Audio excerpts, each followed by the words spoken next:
Yo, what's up guys, welcome back to the channel, and today I'm going to show you how to view your Geico insurance bill online in 2025.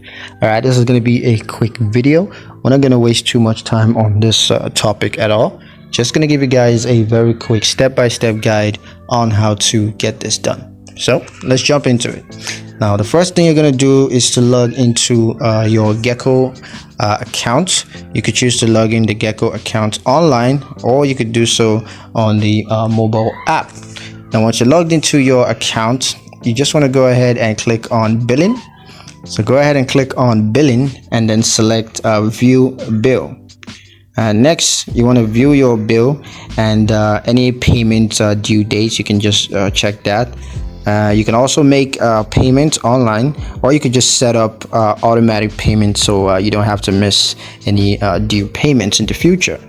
So yeah, that's pretty much it on how to view your Geico insurance bill online in 2025. Hope you guys liked the video. Hope you found the information useful enough. If you did, like the video, comment down below, let me know what you thought. Share the video with your friends and subscribe to the channel if you haven't done so already, and I'll see you guys in the next